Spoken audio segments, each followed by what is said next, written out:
are a little late from what we promised you, so go ahead, you have the floor. Okay, I'm up front. Alicia's going to turn on my Lights off?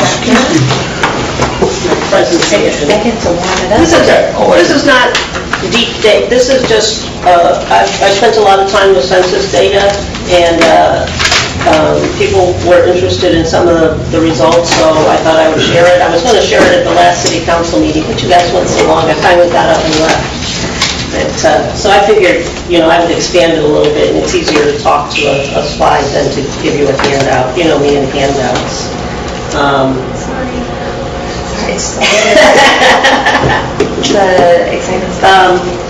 So I've been looking at census data, and there's the 2000 census and then the 2010 census.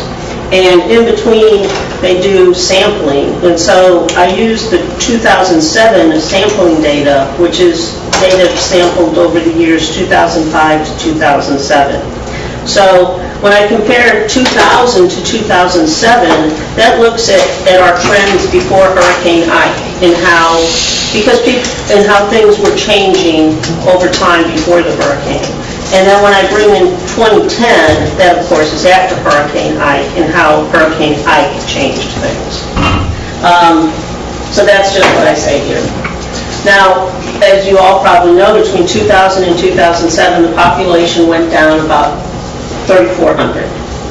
But the number of housing units actually went up. Now, a housing unit, you got to always tell yourself, includes apartments and condos, not just houses. And the total number of households, where people live, occupied housing units, really remained almost perfectly steady during that time. So even though our population dropped, even though our population went down and our housing units went up, the actual number of occupied housing units remained steady. When you looked at owner-occupied versus renter-occupied, they were really fairly steady, up or down a couple hundred. But when you looked at households with children versus households without children, that's where you saw the change. And there was a 24% drop in the number of households with children.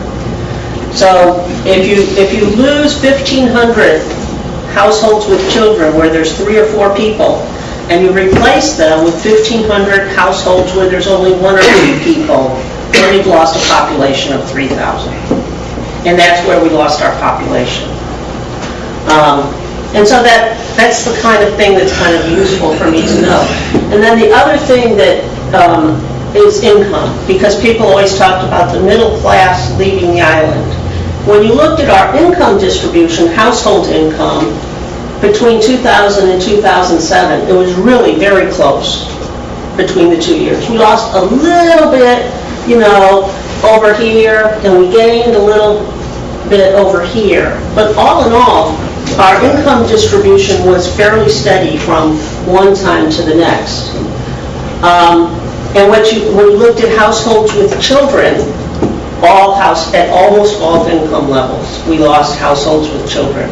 Not just, this is, oops, I hit the wrong button. This is $100,000 and above, and those numbers are really small. But even like at $90,000, $80,000 family income, we still lost those households. So at all income levels, we lost households with children. And when there were no children involved, when there are no children in the household, this is $25,000 a year here. So everything above that, we almost gained households. So the red is 2007. The red is 2007. In every slide. In every slide. And the blue is 2000 in every slide? Right. So, so what was happening before Hurricane Ike was that at all income levels, we were replacing households with children with households that had no children. It wasn't just, it wasn't really income, it wasn't like just, low income or, it was almost at all income levels, we were replacing with no children. Okay, so, and this is just the side-by-side comparison. You can see on the left, the red line is below the blue line, and on the right, the red line is above the blue line at almost all incomes. Okay, so that's just what I just said. at all income levels. Now, when we look, this is total housing units again, and owner-occupied stayed about the same, renter-occupied stayed about the same. When you looked at the income distribution, this is the same income distribution graph, broken down a little bit different, just because the census people break it down a little different in some charts than in others. So this is 50K, 50,000 to 75,000, and this is 100,000 to 159,000. And this is what we said before, that they're very similar lines. But now when you break it down to owner-occupied versus renter-occupied, now you can see a difference. And this, I think, is, the shift here is probably the increasing cost of home ownership on the island during those years. We lost, the owner-occupied shifted to a higher income group. Now the renter-occupied, compensated, so overall the graphs were very similar. Now you got to remember this line here where they're about the same. This is for households making 50,000. This is 50,000 and above. So a household making 50,000 or above, we still maintain the same or increased home ownership. It was for those households making between 50,000 and 25,000 that we saw the drop. And for those very low, it stayed steady. My personal interpretation was that if you could sell your house for a good profit and move to the mainland and buy a new house, then it was worth doing. But if you didn't have enough money to even do that, you just held on to your house. And if you had enough money so that you didn't need to do that, then you may or may not. That's my interpretation. But what the data shows is that here is where we see the cost shift that you kind of expected with the rising home prices. Okay, so now the 2010 data. On the left is the population. This is our initial population drop, and now 2010 data is in green. We lost another 6,000 population when Hurricane Ike came through. So this is between the 2000 census and the 2010 census. Our number of housing units is off is down about 1,000 from 2007, but it's still higher than 2,000. And now our occupied housing units that had remained steady between 2000 and 2007 has dropped by almost 4,000. So when you look for the children versus no children, we saw the big drop earlier. We see a little drop now, but now with no children, we had seen an increase before, and now we see a drop. And when you look at the owner versus renter, now this is where you see the difference in owner versus renter. We didn't see that difference between 2000 and 2007, but now between 2007 and 2010, the owner occupied stayed not quite steady, but we dropped like 600 occupied housing units, but 3,000 rental units. So that's where the big drop following Hurricane Ike is in the renter-occupied housing units. And when you look at the population change from that, we lost 6,000 population between 2000 and 2010, and almost 5,000 of that was in renter-occupied housing units. So, and I thought this number of 610 in owner-occupied drop wasn't really too bad. All things considered, this was in 2010, so we've probably fixed up some since then. But we only lost 610 owner-occupied housing units. Yep, between then. I mean, you prefer none, and you prefer an increase, but the real loss was in the renter-occupied. But I guarantee that we're closing in on about 600. I would believe it. Not, it's depends on what neighborhood you're used to driving. I'm used to driving down behind Kroger, turn and more of those houses have cars in the driveway and things like that. But we saw the big drop in the renter units. the population.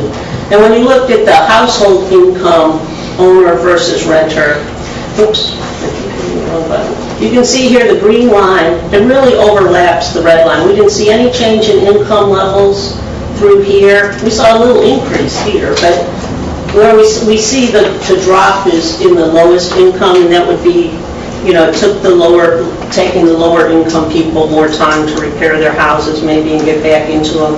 But here, 2010 versus 2007, we didn't lose much over any income above 25,000 and above. For renter occupied, we lost everybody. I mean, except at the very highest where the numbers are very low, the green line is below all the line. So it just is what it is. And I looked at vacant housing units because everybody is so concerned about our vacancy situation. And so these are the 3 years put together. These are the categories that the census breaks it down into. This is the total here. And then they list them as they're vacant because they're for rent or for sale.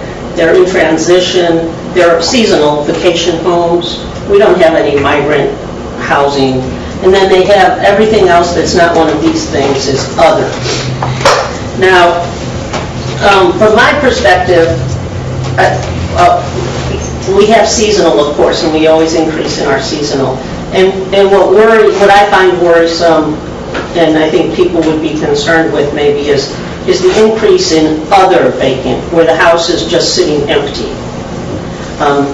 It's not seasonal and it's not for rent, it's just vacant.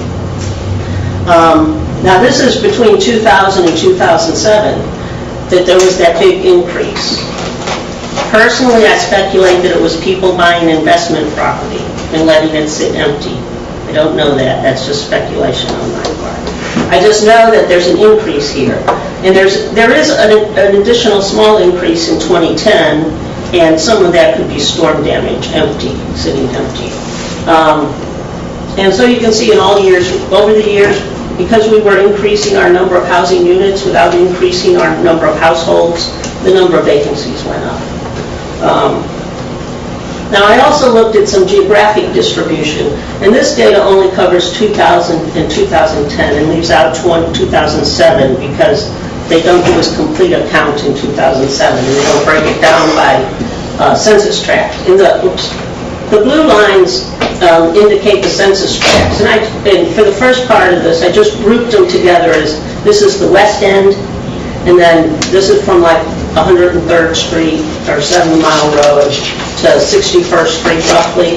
So that's kind of that area, and then everything else to the east of that. That's just because that's how I think of it.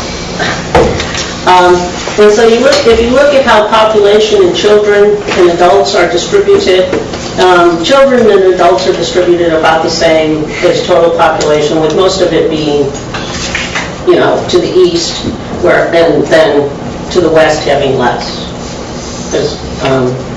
And that goes along with housing units.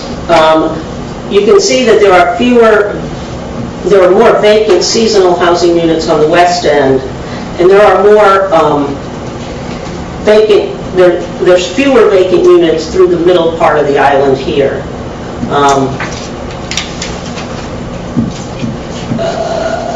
And this is how the breakdown of the vacant housing units went. The west end, of course, has a high number of seasonal vacant units, though the middle section and the eastern section of town have, more than 500 also. The other unspecified, just sitting empty, are predominantly on the east end with some in the middle section. And the for rent is mostly in the middle section in the east. And then I drew some, more finer breakdown through the various census tracts in the core of town, just excluding the final census tract on the west end, just because it makes the map odd. I'm not meaning to slight them. So most of our highest concentration of vacant housing units is in here, and there's a bunch of apartment complexes here behind Walmart. And my guess is that's why. There's not very many north of Broadway, just I mentioned, because there's not as many housing units total. And so that's about the only wisdom I could get from that. Seasonal vacant housing, the far west end had a tremendous number, of course. But the light green is the next level, and in each of these areas has like 200 to 500 vacant housing, or seasonal housing units. And the historic East End has a fair number of seasonal housing units too. And then as you move back to the north side of Broadway, you don't have very many seasonal housing units. Now, other vacant housing units, houses that are sitting empty, I attribute the concentration over here to storm damage. Because there were apartment complexes as well as houses over here. But now I don't know what to attribute the concentration over here to. Anyway, it just is what it is.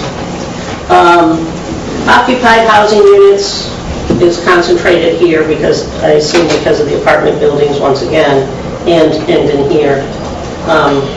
Over here, more concentrated. Now, my personal understanding, because I lived through this area, is that these are mostly single-family homes, and if you have more apartment buildings, it's easier to get a higher number of housing units in an area. Population distributes similarly, and that's it. That's my write-up. Alicia has everything. If she wants to print it out, she can get the write-up too. So I was just sharing it. I'd like to see the write-up. I guess she's not in here now. But that's why I included it. I didn't expect you to read that slide, but that way it was included so that she would get it if she wanted to get it right. Questions? That's fantastic. Thank you. I have one question. When you talk about the rental units that are vacant, you're saying that if somebody rented their unit to somebody else and it was occupied, then that would be considered an occupied. Right.